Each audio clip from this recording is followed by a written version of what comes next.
পাশে মানুষের সাথে আমরা আছি এই বাংলাতে। আপনারা দেখছেন সংবাদ শিরোনাম।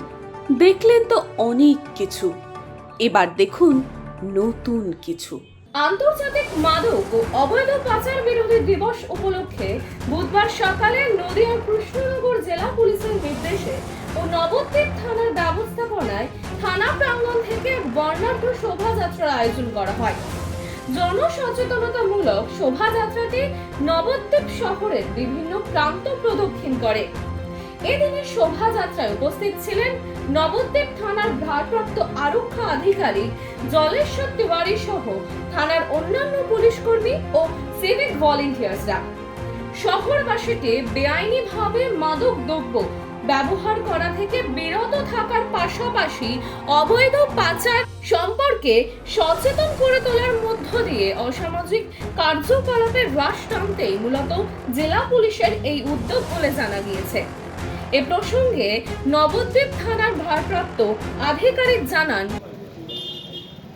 আমরা আজকে 26শে জুন আন্তর্জাতিক মাদক বিরোধী দিবস উপলক্ষে আমাদের মাননীয় সাহেবের নির্দেশ যে আমরা নবদ্বীপ শহর এবং তথাকথিত নবদ্বীপ এলাকা যা আছে আমার থানার এলাকা সবাইকে আমরা সচেতন এবং অ্যাওয়ারনেস করব যাতে করে মাদকের ভয়াবহতা থেকে তারা দূরে থাকে, মাদক বর্জন করে এবং মাদকের প্রভাবে যুব সমাজ নষ্ট হয়ে যাচ্ছে, নানা রকম মাদক সেবন করছে যাতে অকালে তাদের প্রাণ হারাচ্ছে।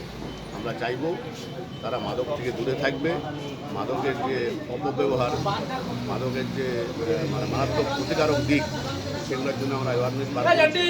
যার জন্য আমরা পুলিশের পক্ষ থেকে আমাদের কৃষ্ণনগর পিডির নির্দেশ এবং আমাদের নবদ্বীপ থানার মধ্যে আমরা নবদ্বীপ শহরবাসী তথাকথিত নবদ্বীপ এলাকাকে আমরা সচেতনতার একটা প্রশাসন বার করেছি। মানুষের পাশে মানুষের সাথে আমরা আছি এই বাংলাতে।